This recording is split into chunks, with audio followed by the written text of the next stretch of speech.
There isn't one shred of evidence to the spitting and racial epithets in the story. Listen to that. There is such a lack of evidence that the New York Times had to issue a correction on the story because it is false. But the despicable story didn't end there. And now we come to the full fruition of this race baiting. According to the Pew Research Center for the People and the Press, 18% of Americans, 18 and 34% of conservative Republicans believe Obama is a Muslim, proportions that have actually risen since the 2008 campaign. Now, I don't expect The Guardian to actually seek the truth. I believe they have a clear agenda, but I mean, hasn't any of this ignited, just a little bit of curiosity in any journalist? We pointed out it last night. We showed you last night. There are ample statements from the president to cause Christians to pause. We've showed a few of those statements on several occasions. We have said unequivocally that he has said, unequivocally, that we are not a Christian nation. Here's one. We are a nation of Christians and Muslims, Jews and Hindus, and non-believers. Okay. Never been said before the president in that order. He also mocked the Bible. Whose Christianity would we teach in the schools? Would it be James Dobson's or Al Sharpton's? Which passages of Scripture should guide our public policy?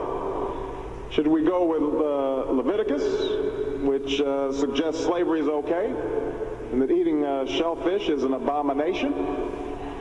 Or we could go with Deuteronomy, which suggests stoning your child if he strays from the faith. Is that the most unreasonable argument you've ever heard? He also speaks of collective salvation.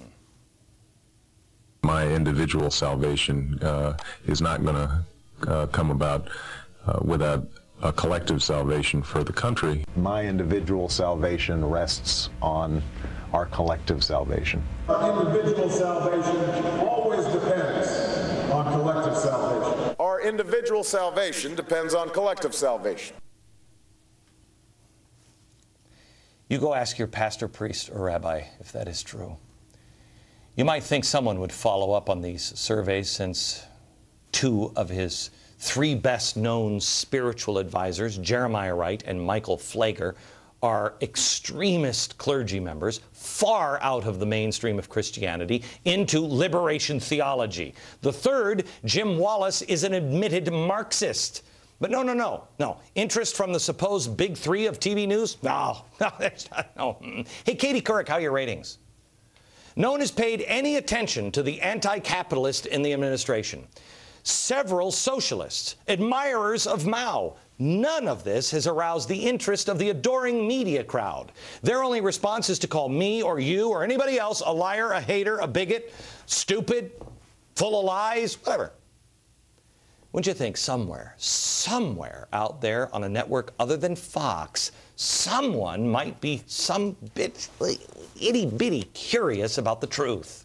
That someone might have noticed that I've been right on the economy for the last 3 years, when everyone else said I was crazy, or that we were right about Van Jones being a communist, especially after showing you in his own words. More recently, you think they might notice that we were right about Jim Wallace, who said he received no money from George Soros, called me a liar, started a campaign against me, then later came out and said, oh, yeah, okay, somebody has my tax records? In fact, he has received hundreds of thousands of dollars from Soros. You might wonder, too, will any of them come to the Restoring Honor rally this Saturday with an open heart or open mind? Or have they already written the story? Is anyone seeking the truth in journalism anymore? Will anyone actually listen and see what's really going on? Is there a single honest broker in the media? I loved it when Tony Snow died. Everybody loved him. Everybody loved him. Oh, but they don't make him like that anymore. When Tim Russert, he died. Oh, they don't make him like that anymore. Why not? Why not, journalists?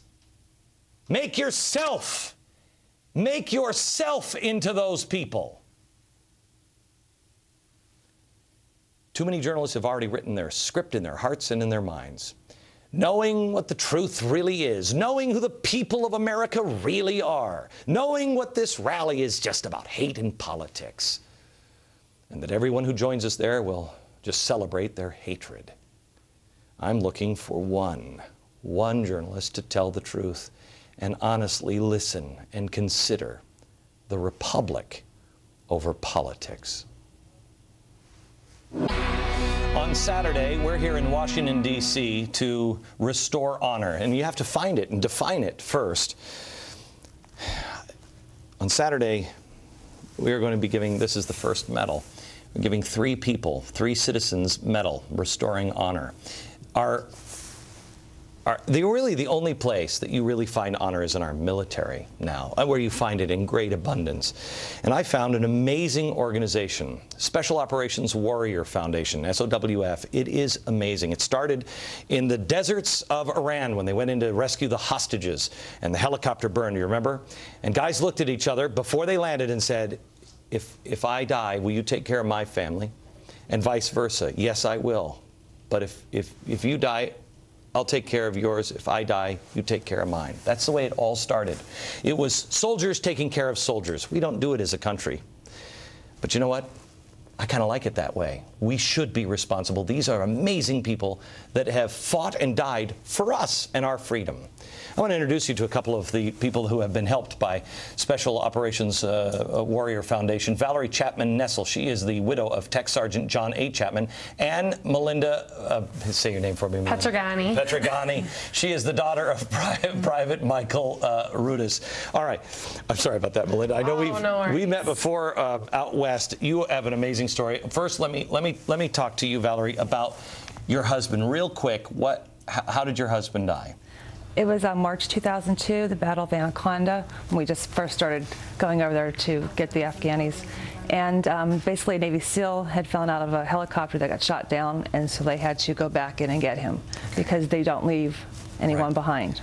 And he jumped out, he lost his life. Yeah, he lost his life. He took out some machine gun and some nests, and he got the Air Force Cross awarded to him for his heroism. All right, and so when your husband died, what was your life like?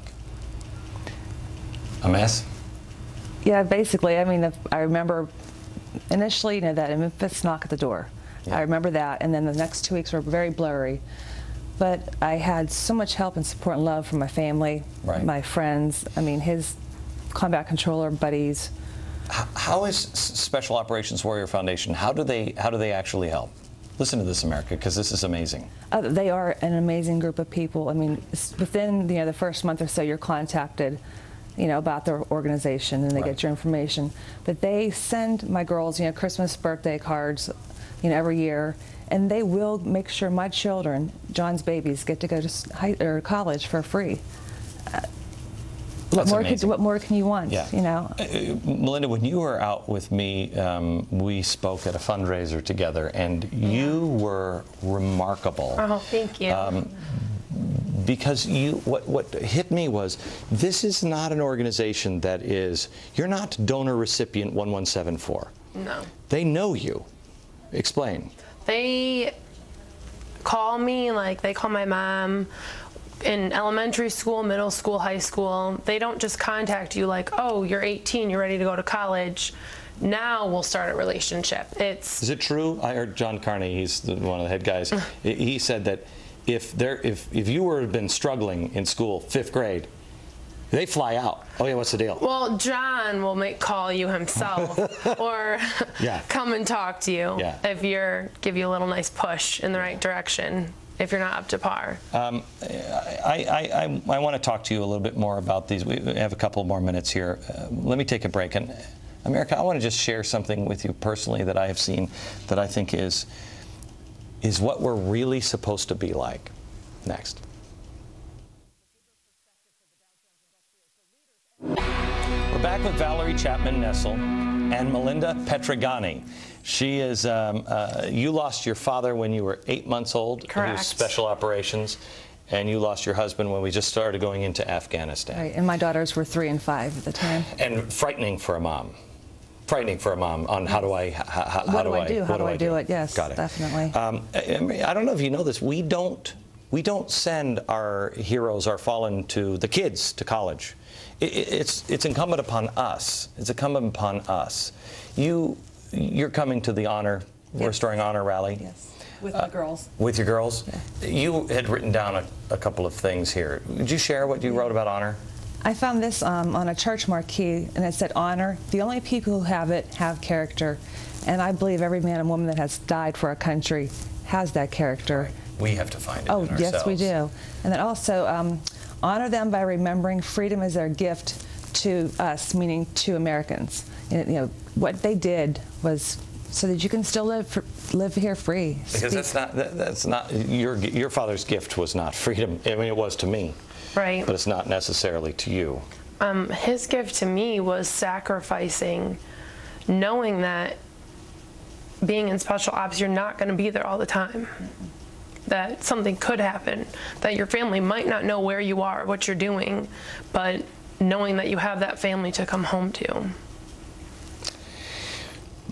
I selected Special Operations Warrior Foundation because it is an incredibly clean, well-run organization that struggles to honor a commitment. We have 500 families that have to be taken care of. These are the elites.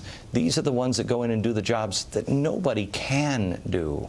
And they go and do it. And they don't complain, they don't whine about it, and they leave family behind. Isn't it our job to take care of them? I know this event on 8/28 has gotten a lot of heat, and unfortunately not an awful lot of attention has gone to Special Operations Warrior Foundation, which I would just ask you to please look into. If you feel you can donate, look, this rally, they're building this stuff, this has been paid for a long, long time ago. I promised this, and I don't know of anybody else who's ever done this with a charity. I promised them that they would not go in the black. They wouldn't spend a dime of their money on this. If we didn't raise the money, I said I would personally pay for every dollar of this. We long ago raised enough money for this, but I sure would on Saturday like to present them with a very, very, very large check. Could we make a goal of actually sending all of those children to college, taking care of, making sure that there's nobody that is in our elite actually having to worry that when these guys are going on a mission and they know at that moment I may not come back, they know their family will be taken care of, not by some faceless organization, but by us. Go to glennbeck.com/828 and donate now. Back in a minute. Which 3 Americans will get the new Medal of Merit on Saturday at the Lincoln Memorial? Find out. Join us there. Good night.